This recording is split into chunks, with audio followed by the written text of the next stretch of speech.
tempat bantalnya dikembalikan, terus selimutnya dilipat, terus apa lagi?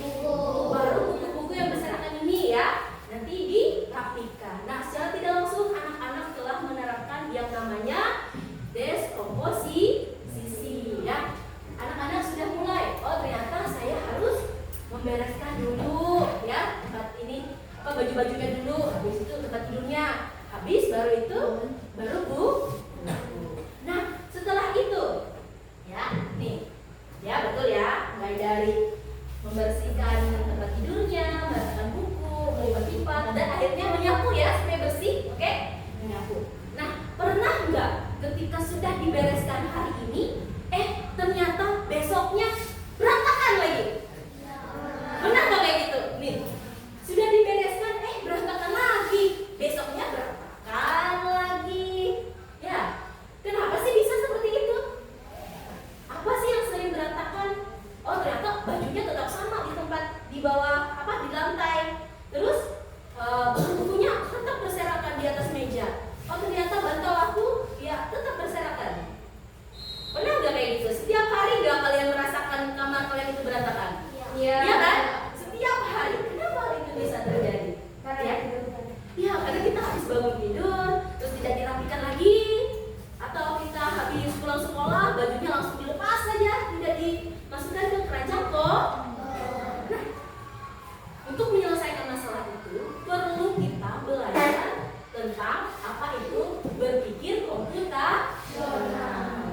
Nah, berpikir komputasional itu apa sih? Ayo dari sama-sama. Berpikir komputasional adalah cara berpikir sistematis dan terstruktur, seperti memecahkan masalah menjadi bagian-bagian kecil, mengenali pola, membuat urutan langkah-langkah untuk menyelesaikan masalah dengan cara yang logis dan kreatif.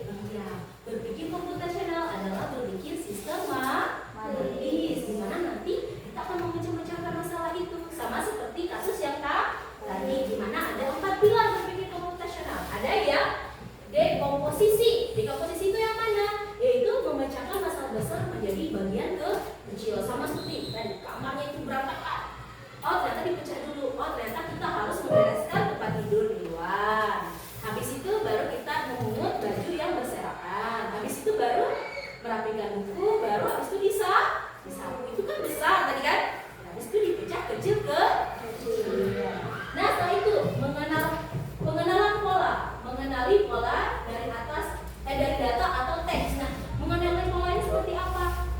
Kamar kalian itu berantakan itu seringnya terjadi di mana? Di pagi hari kah atau malam hari? Pagi hari. Di pagi hari setelah bangun tidur. Kalau mau tidur pasti harus dibereskan kan? Supaya rapi, supaya nyenyak tidurnya. Oh, ternyata berserakan atau kamar aku ini kotor terjadinya seringnya di pagi hari, atau juga bisa terjadinya di siang hari setelah pulang sekolah. Misalkan bajunya langsung dilepas aja karena kecapean langsung tidur, lupa untuk membereskan, terus bukunya diberantakin aja habis pulang sekolah. Bisa juga terjadi seperti itu. Nah, kita mengenali pola, oh seringnya terjadinya itu pagi hari dan siang hari ketika pulang sekolah. Nah, sekarang atraksi data. Nah, menyaring detail sehingga fokus pada hal-hal yang penting. Apa itu? Nah, misalkan seperti tadi, membereskan pakaian. Ya, hal yang pentingnya adalah memasukkan pakaian ke dalam keranjang. Hal yang tidak pentingnya adalah memilah-milah baju. Misalkan, oh ini baju sehari-hari, ini baju sekolah, itu tidak penting. Yang penting kita merapikan, membereskan kamar itu kan, memasukkan baju kotor itu ke keranjang. Sama seperti buku tadi kan, bukunya berserakan kan.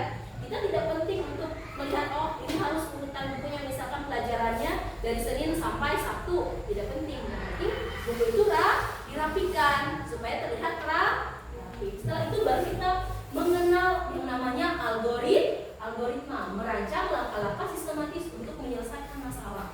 Nah, sama seperti tadi, jika kita ingin membereskan baju-baju yang berserakan, apa-apa langkahnya yang kita lakukan? Yang pertama adalah mengambil baju. Setelah mengambil baju apa? Membawa baju ke dalam keranjang.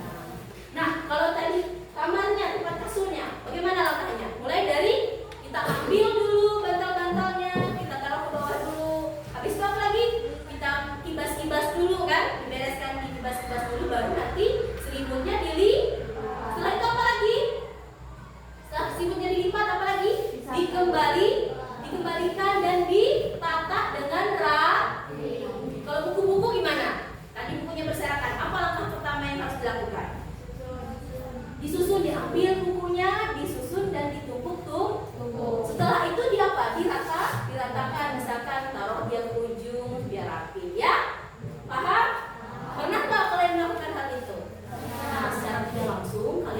menerapkan yang namanya berpikir komputasional.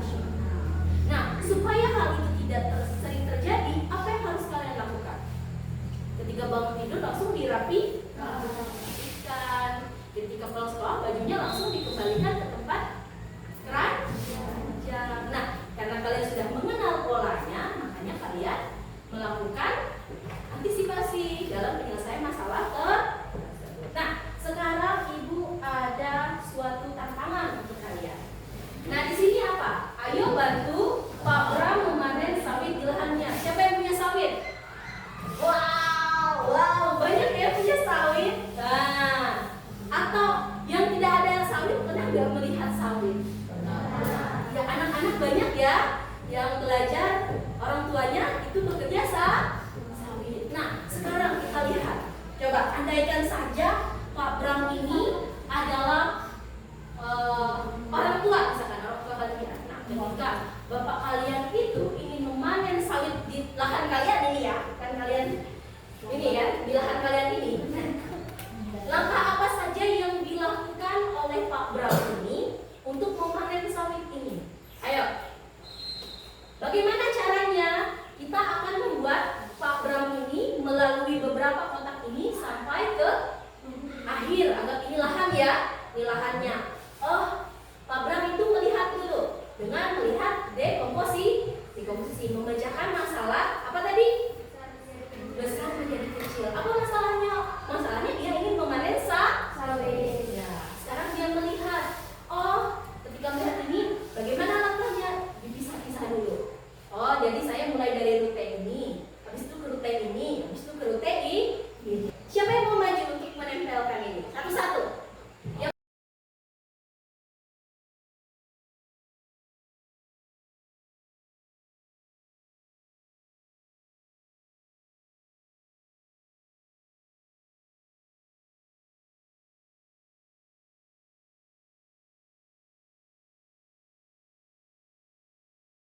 jalurnya. Nah, ini namanya Pak Bram. Dia pergi. Terus dia jalan. Dia panen sawit yang pertama. Nah, setelah itu dia belok ke kanan instruksinya. Terus dia panen sawit yang kedua. Setelah itu dia ke kanan. Terus habis itu dia apa? Habis itu dia belok ke kanan. Ada berapa sawit yang dipanennya? 4. Kenapa sih tadi nggak lewat sini aja? Kenapa? Karena tidak ada sawit. Nah, itu namanya disebut dengan akurasi data, yaitu mengabaikan hal yang tidak penting. Kan ini tidak ada sawitnya kan, jadi diabaikan. Paham? Kalau sudah paham nih, hebat ya, kalian telah menyelesaikan tantangan Pak Bram. Nah, selanjutnya kalian akan menyelesaikan tantangan selanjutnya. Oke. Nah, tantangan selanjutnya adalah Pak Tono memiliki banyak pohon sawit. Agar panen berjalan efisien, dia harus menentukan jalur terbaik untuk memanen sawit-sawit tersebut tanpa mengulang jalur dan tidak melewati rintangan. Apa sih rintangannya di sini? Batu. Ada batu, ya. Pak Tono ini ingin memanen semua sawitnya, ya. Tanpa aturannya tadi apa? Tanpa melewati rintangan dan apa? Dan mengulangi jalur yang sama. Dia tidak berbalik, ya. Dia maju lurus dan dia melewati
Ya. Ya. Ya. Iya. Berapa sih yang dihasilkan robotnya? 22. Ada 22 kelompok. Oke, tepuk tangan dulu kelompok. Lanjut lagi kelompok 2.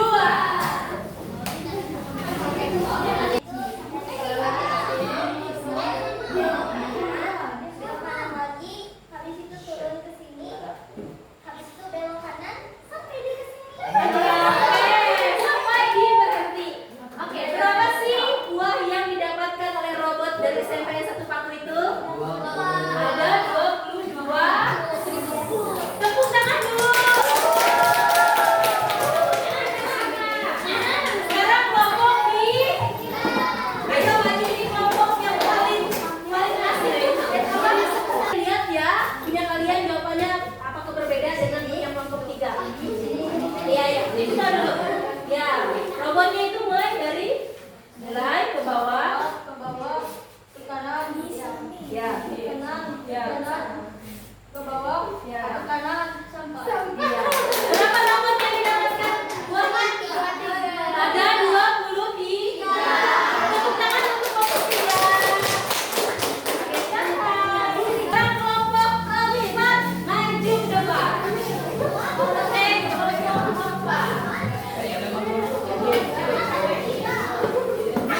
Belok kanan, ya, itu, ya, di situ.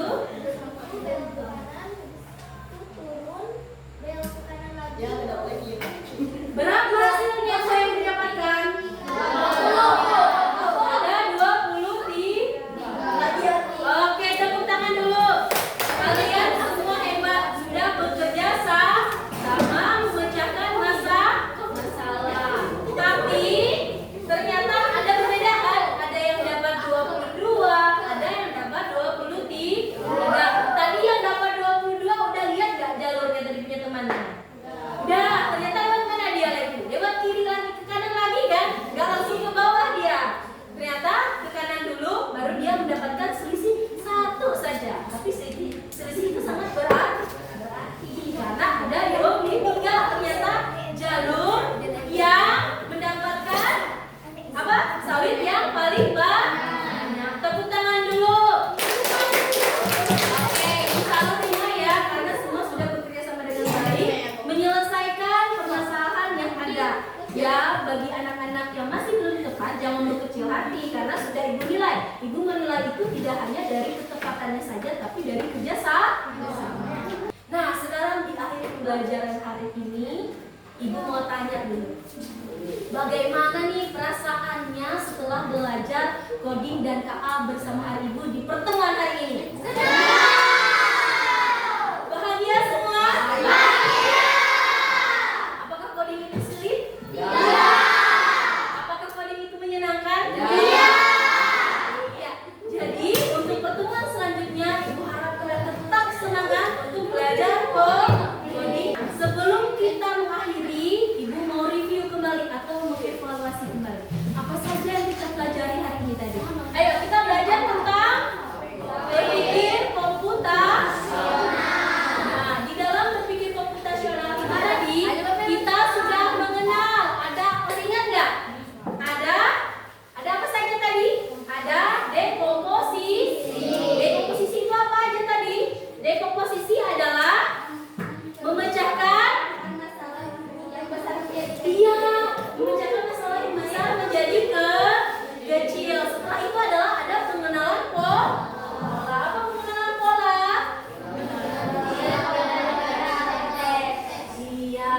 Jadi kita melihat lagi, oh polanya seperti ini. Jadi ketika nanti, oh polanya seperti ini. Kita melihat polanya sama seperti tadi.